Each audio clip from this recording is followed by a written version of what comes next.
Is astrology a guide to aid us in mastering the universe? This is the Cosmic Community Podcast with Galactic Ambassador Stacey Dredd. This astrology report is for the week of June 16th, and we have a change of season this week, moving into Cancer season with the summer solstice. Also, a lot of Venus action early in the week.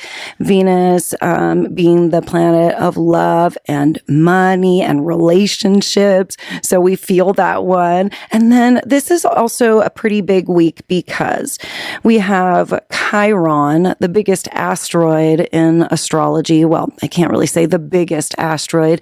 That doesn't really make sense, but it's the most accepted one to go into a birth chart or to go into a chart with the planets. And so that makes it special. Chiron is the wounded healer, and it's moving into a new sign after being in Aries for 8 weeks, moving into Taurus. So we'll talk about the that cycle and what that all means.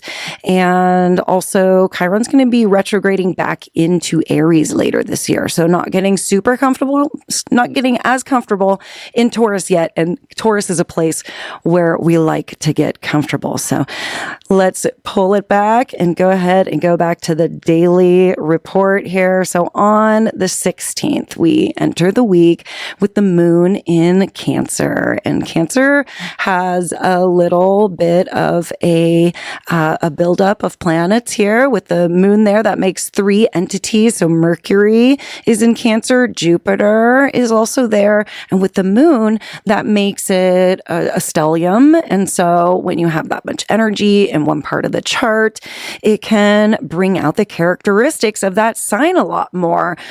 Cancer is the sign of safety and security and of home and family life. It can be much more private, much more emotionally based since it's a water sign.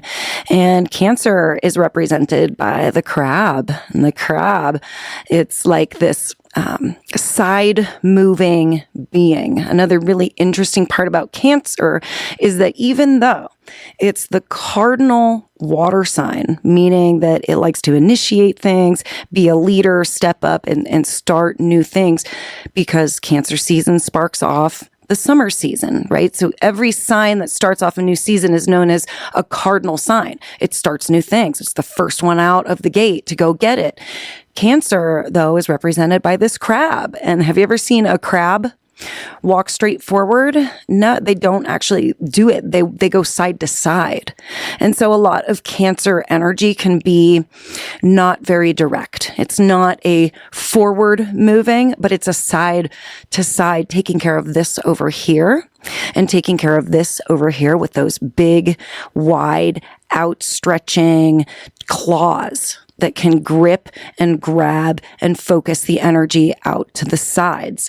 So interesting about Cancer. And so Cancer moon makes us feel a little more private, a little more into home and family life. And it's nestled right in between Mercury. Mercury's the planet of our mind, also in Cancer, being more influenced by this emotional state and by this watery feminine vibe that Cancer holds. And Mercury is slowing down because next week is going to be starting the traveling backwards in its retrograde cycle. So right now, Mercury's in what's known as the retrograde shadow. So we're going to be coming back to this degree point and go back to 16 degrees of Cancer. Once Mercury moves to 26 degrees, it will stop, station retrograde, and move back. So we'll be talking a lot more about Mercury's travels through Cancer, but the moon is nestled right here between that Mercury that's slowing down. You might actually start to notice technological mishaps and messages taking extra long time time, emails, just communications taking an extra long time to happen. Maybe we become a little bit more forgetful. Like I just had it in my mind what I was thinking, and it's like it's lost. That's part of the Mercury retrograde. And then on the other side, the moon has Jupiter, and Jupiter is the expander. It's the biggest planet in our solar system and carries with it this huge amount of weight. So, this evening, we have a beautiful configuration between Venus and Neptune. And Venus, you can see in the night sky with Jupiter. They're both right there after sunset. Venus has just moved into Leo. So she's a little more focused on being seen, being heard, being more playful, having definitely a more outward energy. And this Neptune is in Aries, another fire sign. These are two fire signs, Leo, Aries. And a trine between these two planets is so beautiful because they are the lower and the higher octaves of each other between the three lower personal planets and then the three upper outer planets.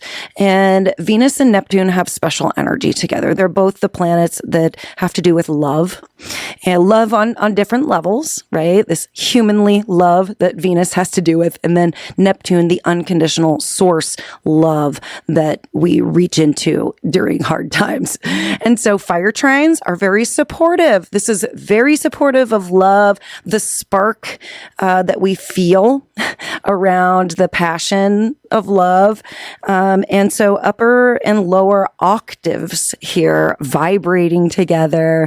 This can be really good for money. Also, that a nice supportive financial aspect comes in. It's also very sensual and very dreamy, and we can tend to want to escape into this lovey-dovey, dreamy vibe when you have a Venus trine Neptune. So that's a really beautiful way to start off the week. And then on the 17th, the moon is moving into Leo at 5 a.m. So going to cross over Jupiter during the night, and then is going to be moving into that fire sign of Leo, sparking things up, bringing the vibe a little more outward, making it a little more dramatic and fiery, like Leo likes to be. They like to kind of do those things that get them the attention, that they're looking for.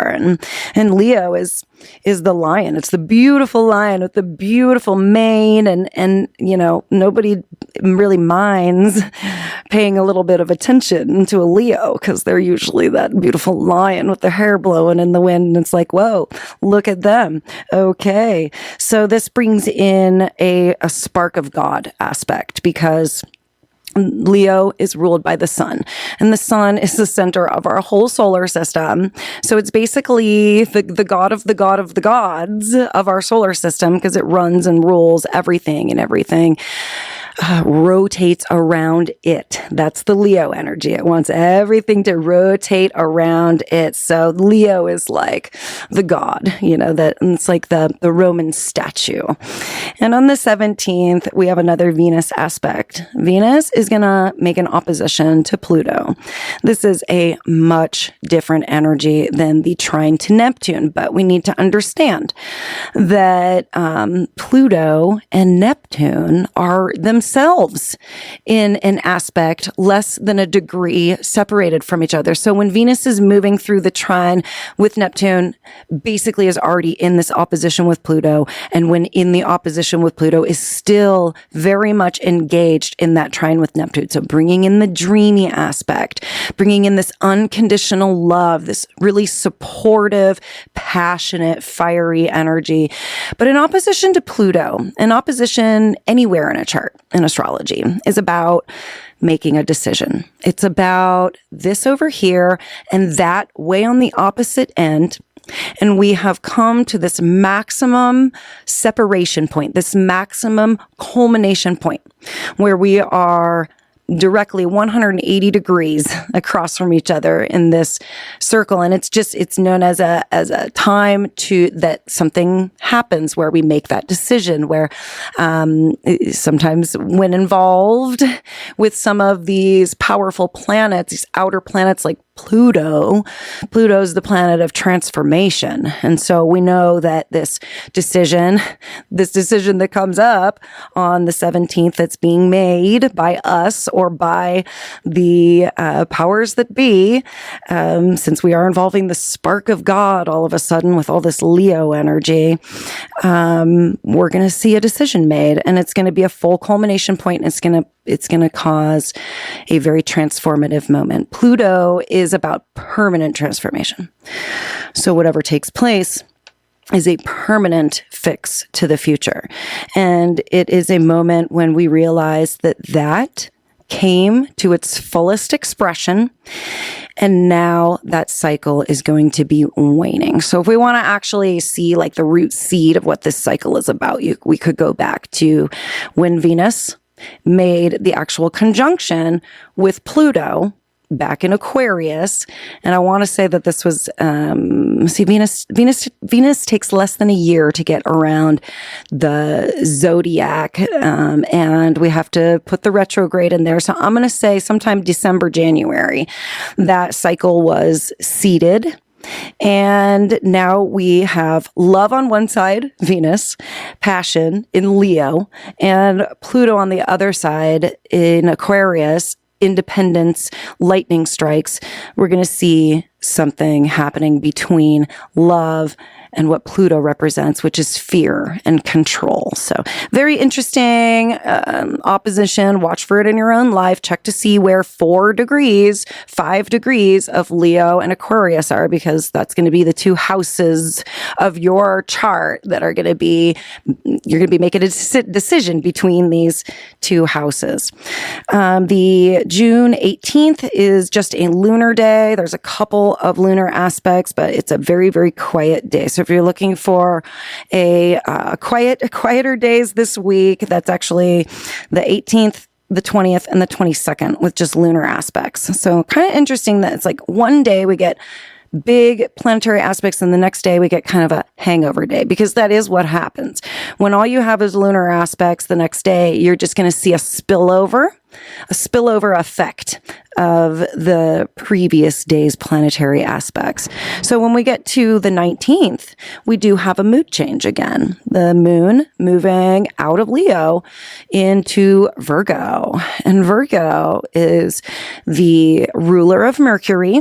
So this is going to take us back to that Cancer vibe. It's going to take us back to that Mercury slowing down, going to be going back to redo some things during retrograde in Cancer. And Virgo also houses the South Node right now. And the South Node is about the areas of life that we are trying to get rid of, that we're trying to walk away from.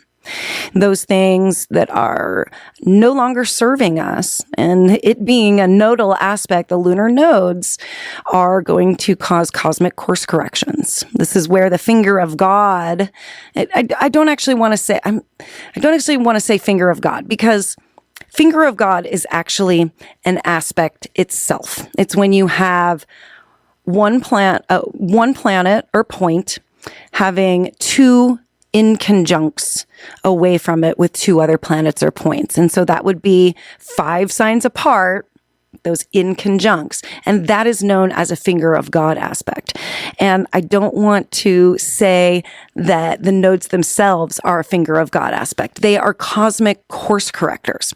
It is where you can see cosmic forces that those higher powers that be, you can see that kind of stuff coming through. But there's actually a finger of God aspect itself on the 19th as the moon is coming through this point, 4 degrees of Virgo. It creates a finger of God with Neptune and Pluto. The 2 outer planets, they themselves are making a sextile with each other. They are 2 signs apart from each other, working together, transforming our Aquarius area of life and dreaming up big dreams in our Aries area of life. And when the moon moves through this 4-degree Virgo point, we could feel these dreams coming through, these transformative aspects that we crave, and we could actually see, because it's called a finger of God, we could see these higher forces that be acting in our life. Something really incredible could happen. And so being aware that this moon moving into Virgo and those first few degrees are just hot points. And with the South Node there, it's most likely going to be the removal of something from our life that is going to cause permanent change into the future, creating more independence and more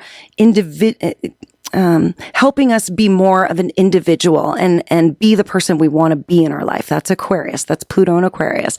And then dreaming up new dreams with Neptune at the first degrees of Aries.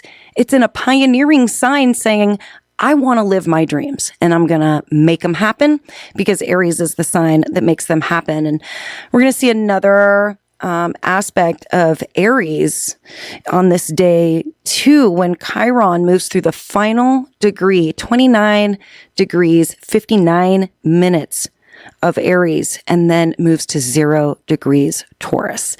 This is powerful because Chiron spent 8 years in Aries. So literally the whole time that I've been doing the cosmic community astrology here on KPOV, Chiron has been in Aries the whole time.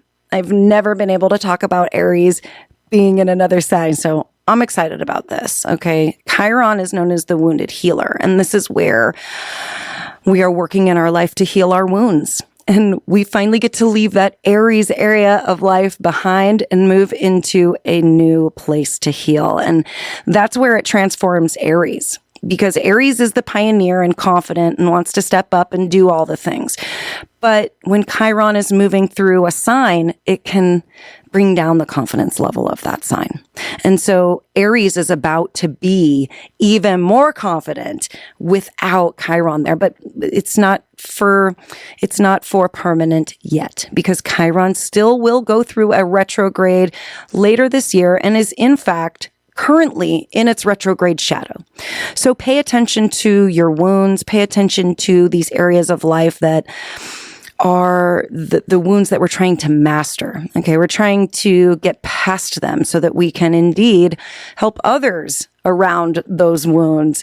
And so we've still got until I think February of next year with Chiron moving back into Aries and then coming back into Taurus in 2027 for good. So that's exciting. But one thing that I heard about Chiron too, as I've been doing a little extra research on this, because I want to make sure that I'm connecting with this archetypal energy of Chiron in a decent way for you. And one thing that came up was that Chiron has to exacerbate the wounds to heal them. So that's tough, because it's kind of like you don't know that it's there until it's there. It's like the skeletons in the closet have to be seen before we can pull them out and deal with them. So Saturday, the 20th, a quiet day, but then we move to Sunday, the 21st. And this is the day that the sun is moving into Cancer. It's the summer solstice, the longest day of the year with the most light. And Cancer is a cardinal sign. It's a water sign. We've already talked a lot about Cancer, and they can tend to be very, very cautious. This energy wants to feel safe and secure.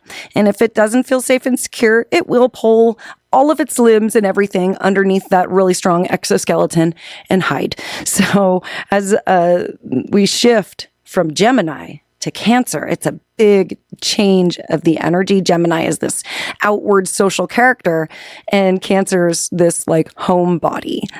So just be aware that our focus is going to go inward. It's going to go back to the family. It's going to go back to nurturing. It's the nurturing aspect. It's the mother. Cancer is the great mother of the zodiac, nurtures and cares for all. The same day as Sun is moving into Cancer, we're going to have a sextile with Chiron, who has just moved into Taurus. And this is so much different than having an aspect between the Sun and Chiron in fire and air signs, because we're in earth and water signs. We've moved from a more masculine sort of energy from the beginning of the week to a much more feminine, softer vibe later on by the 21st. And this sextile is going to be showing us new insights. Yes, it's going to be about our wounds, but it's going to be about identifying more strongly with our wounds in a safe and secure way, as Cancer is going to teach us to do. The moon moves into Libra on the 21st. We become much more diplomatic. It's a Venus-ruled sign, so we are just indeed more charming. Libras wear a wonderful social mask. They love to be out, and it's almost like Leo, where they like to be out in front of people. They're just all about relationships and the other person, and being very, very fair about listening to different perspectives. And this Libra moon is going to be ruled by that Venus that has just moved into Leo, which is being ruled by the Sun in Cancer. So it kind of all comes back to Cancer this week, that safety, that security, the homelands, and making sure, taking care that we have these places to retreat to. So thank you so much for being tuned in here to the Cosmic Community Astrology with your galactic ambassador, Stacey Dredd. And I hope you have a beautiful summer solstice. Enjoy the light out there. And I know you're going to do great. So we'll be talking again very soon. Take care. Peace.